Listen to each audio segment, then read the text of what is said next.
Well, here it is, guys. It's the top of the line, most off-road worthy Toyota, the brand new Toyota TRD Pro in cement. And Toyota has taken it to 11 with bigger shocks, with more off-road worthiness. And to find out just how much more, well, let's take it off-road and let's take it for a ride with the chief engineer. And that is coming up right now in the Fast Lane Truck.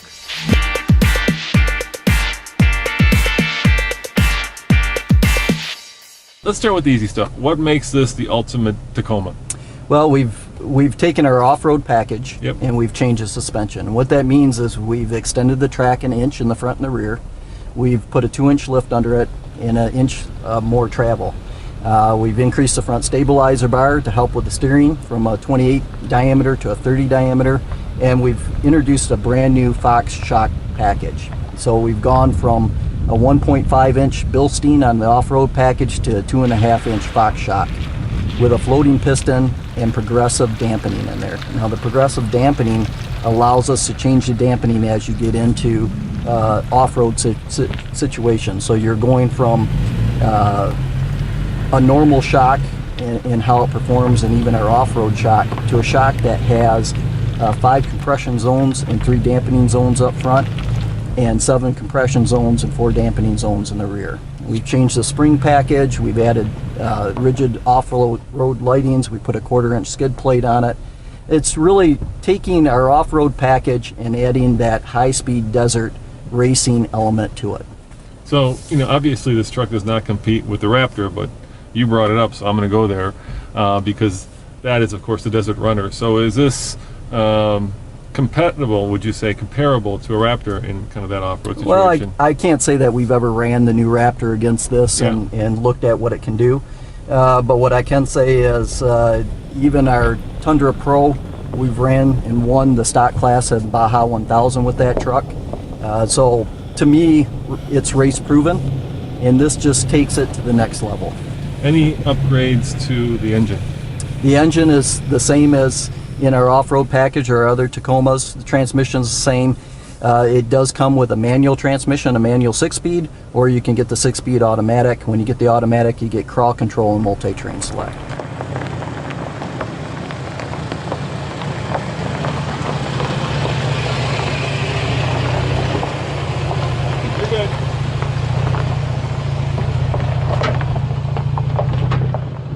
So how do you make a Toyota Tacoma more off-road worthy? Well, you make it taller, you give it a little bit of a wider stance, and you give it more wheel travel. And that is what separates the regular Taco from the Toyota Tacoma TRD Pro. So I was doing Cliffhanger, which is our toughest off-road course, in one of your products, and I got stuck and there was a storm moving in, right? And normally when a storm moves in the Rocky Mountains, you do not want to be on top of the mountain because you get hit by lightning.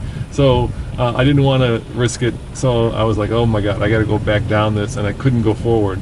So I said, I wonder if the crawl control works going backwards. Absolutely. And it worked. It was miraculous because, you know, going forward, right, you can kind of see the obstacles, but going backwards. Well, if it didn't work in both, it's not worth very much because, as you know, being off-road, especially in the mountains, when you're starting to climb something, if you get in a ledge where you can't make it up it, you have to come backwards. And the great thing about crawl control is because the vehicle is controlling each wheel individually and the slip of each wheel individually, it allows you to basically focus on steering. And you know that you're not getting out of control, you're not building speed because it doesn't allow the speed to change. So this is showing off the suspension of this truck. And of course, this is an off-road course set up by the Texas auto riders. Yep. And I put emphasis on riders. So, you know, for video, it's good because it shows what the suspension travel can do, but in no way is it stressing out the truck, I think. I mean, this is just... No, this is, and you're doing it in 2-wheel drive. Right, it's just... So this is just really testing your suspension travel and wheel lift, and wheel lift is the important part. So to keep power to the ground, you want all 4 wheels to be on the ground. And we have limited slip in the front and the rear. You're using just the rear limited slip right now. That gives us a little bit of advantage. Even if you get wheel lift, you don't have to do, if you high center the truck, you don't have to do what we call the Bubba jump, where somebody gets on the rear bumper and jumps on it. But it's really just looking at the suspension travel itself. And like I said, we've increased the suspension travel. And we also have our triple tech frame that gives you a little more compliance than maybe some of the other trucks in the market. Not only did Toyota partner with Fox Shocks for better off-road suspension, but they also partnered with Rigid Industries. Now Toyota, because of legal reasons, can't put on those huge LEDs that you all love, but these actually are very powerful for how small they are. They shine a light 20 meters in front of the truck, which is pretty substantial.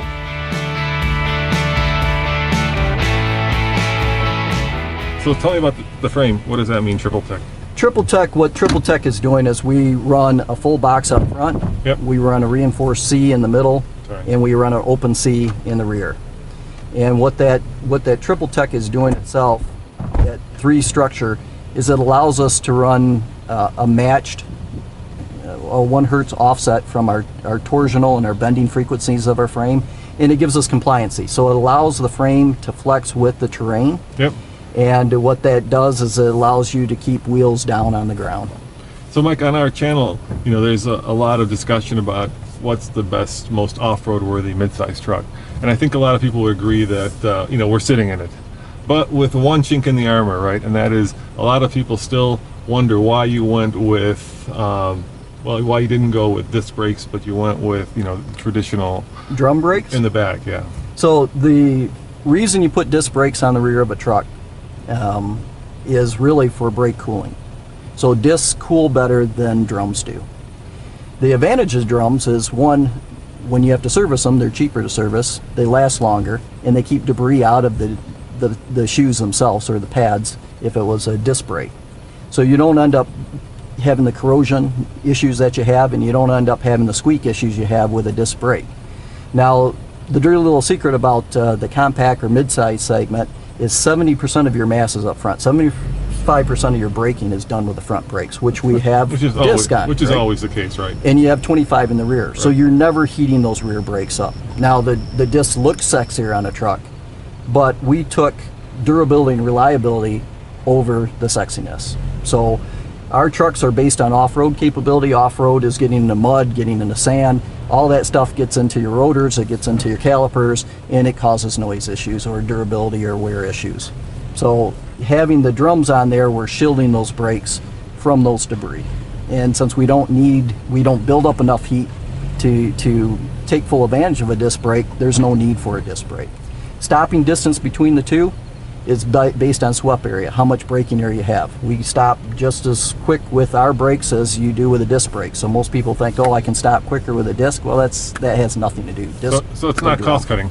It's not cost cutting. It's really coming down to what performance we're looking at and what features we're looking at. Now, from a cost cutting standpoint, if we talk about cost of ownership, this is definitely cheaper for the customer than the disc brake option.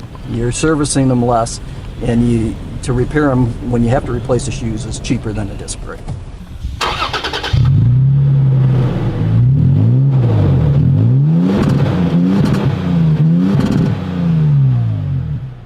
But I did put a scoop in there, so it looks halfway real. So why don't you make it functional? Why don't you put a hole in there? Can't be that hard. It's a funny reason why. Yeah. So we keep our, what we call in COPA, our motor compartment, we keep our temperatures about 25 degrees C cooler than our competition. Okay. And that's based on our global standard. So we build more trucks than anybody else, and a lot of people don't know that. But we sell trucks all over the world, right? So because I sell in a lot of high temperature regions, I need to keep cooling at a certain level. So that would actually make it hotter if you brought in hot What air? it does is it creates turbulence inside the engine compartment. And the goal is to get all air sucked through the radiator, through the engine and out the sides, and keep that laminar flow going. And when you introduce different areas, and it's even like sealing this area up in here, those air leaks in there create turbulence. And that turbulence raises your engine compartment temperatures.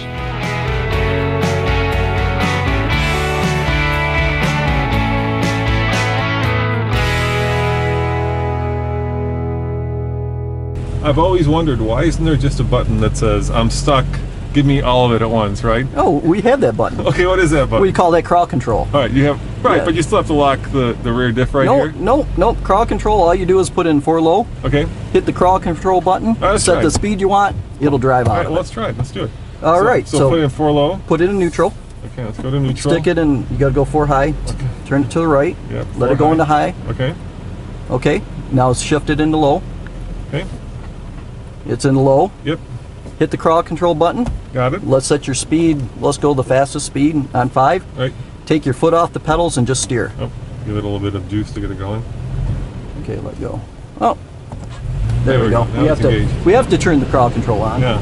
So this is your I'm stuck, get me out of here button. This is my I'm stuck. This is I need to climb something that I can't climb. Yeah. This allows the vehicle to do things that aren't humanly possible because we're controlling wheel speed individually by itself. So this feature, if you get stuck up to the axles and stand, and we've given demonstrations of this, it'll dig itself out.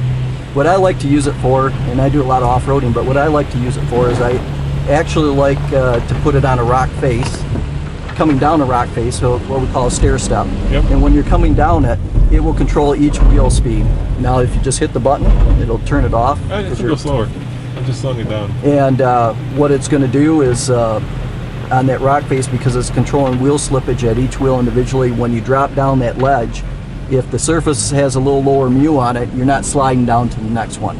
So what are the sensors doing? Tell me how it's working right now. It's using throttle control and it's using ABS. So as it senses wheel slippage on one wheel, it's in of course our limited slip on front and rear differentials.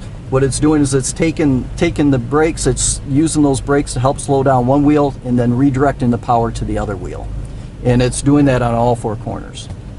So basically it's controlling each wheel independently, which I can't do with the throttle or the brake. That's correct. And then it's controlling throttle as well. So it's tipping in and it's letting up on the throttle based on how much it's necessary to keep a constant speed. So what happens if you get in a situation where, let's say I were to try to go up this hill, and obviously the weight of the truck or the amount of grip would be doable. What will the crawl control do at that point? It's going to keep trying to go up the hill. It'll just keep spinning all 4 wheels? It'll spin all 4 wheels, but independently. Okay. And what it's looking for is what is the best line to take to get up that hill based on where the wheel slippage is. Now again, you're steering it, but as it senses one wheel can't grip, it's trying to redirect that power to the other 3 wheels to ensure that you can make it up it. Will it ever shut down? It'll just, say, hey, this is not doable. Is there like a fail-safe built into it like that? If you overheat the transfer case, it could turn itself off. Turn itself off, but it's going to hold you there. It's just going to quit trying to agitate the wheels. Are there reservoirs or no reservoirs? Yes, the rear we have a rear remote reservoir, and we have coilovers in the front. Okay. And the shocks, the shocks, like I said, have the positioning sensitive dampening in it. But we also increased the piston. We went from a 36 millimeter piston to a 47 millimeter piston. We increased the rod from a 10 millimeter rod to a 22 millimeter rod. And then we changed the base valve in the bottom of that to stop any cavitation. So between the aluminum housing on the shock and the base valve, basically we never overheat the shock, so you never have shock fake. That's great.